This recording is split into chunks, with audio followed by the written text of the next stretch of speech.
బీజేపీలో కీలక నేతగా ఎదిగిన ఎమ్మెల్సీ సోము వీర్రాజుకు ఎంపీ టికెట్ ఇచ్చి బరిలోకి దించాలని తూర్పుగోదావరి జిల్లా బీజేపీ నేతలు డిమాండ్ చేస్తున్నారు. సమర్థవంతమైన నాయకుడిగా గుర్తింపు పొందిన డైనమిక్ లీడర్ సోము వీర్రాజు రంగంలోకి దింపితే విజయావకాశాలు ఎక్కువగా ఉంటాయని ఆ పార్టీ జిల్లా నాయకుడు బిక్కిని విశ్వేశ్వరరావు చెప్పారు. కాకినాడ లేదా రాజమండ్రి నుంచి ఎంపీ అభ్యర్థిగా బరిలోకి దించాలని డిమాండ్ చేశారు. పార్టీకి అంతంత మాత్రంగా పట్టు ఉన్న సమయంలో తూర్పుగోదావరి జిల్లా నుంచి ఇద్దరు ఎంపీ అభ్యర్థుల్ని గెలిపించడంలో సోము పాత్ర ఎంతో కీలకమని కొనియాడారు.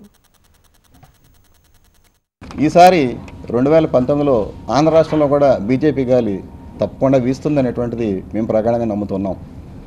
తెలుగుదేశం పార్టీ ఇప్పటిదాకా చేస్తున్నటువంటి ప్రజా వ్యతిరేక కార్యక్రమాలు, వారు చేస్తున్నటువంటి కరప్షన్స్, వారు చేస్తున్నటువంటి ఏదైతే ఫ్యామిలీ ఎజెండాలో చేస్తున్నటువంటి కార్యక్రమాలని పూర్తిగా కూడా బీజేపీ పార్టీ ఎప్పటికప్పుడు ప్రజలకు తెలియజేస్తూ ఉంది. ఇలా తెలియజేసే క్రమంలో శ్రీ సోము వీర్రాజు గారు మన జిల్లాకి చెందినటువంటి వ్యక్తి, మా పార్టీ సీనియర్ నాయకులు. వారు ప్రముఖంగా తెలుగుదేశం పార్టీ చేస్తున్నటువంటి అవినీతి అక్రమాలని పూర్తిగా కూడా ప్రజల దృష్టికి తీసుకురావడం, తద్వారా పార్టీని కూడా బలపరచడం కూడా జరిగింది.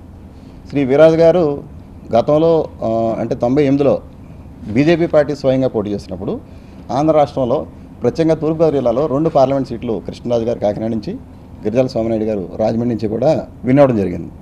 వారిద్దరూ విన్నవడానికి ముఖ్య కారణం సోము వీర్రాజు గారు అని చెప్పాలి. అదేవిధంగా 1999లో అలయన్స్తో పోటీ చేసినప్పుడు కూడా కపిలేశ్వరం జమీందార్ గారిని విన్ చేయడంలో వారి పాత్ర మరువలేనిది. ఆఖరికి మొన్న 2014లో ఆకుల సత్యనారాయణ గారు రాజమండ్రి నుంచి విన్ అయితే అది ఆకుల సత్యనారాయణ గారి విజయం కాదు, వీర్రాజు గారి విజయం అని చెప్పేసి బీజేపీ కార్యకర్తలు, నాయకులందరూ కూడా భావిస్తూ ఉన్నారు.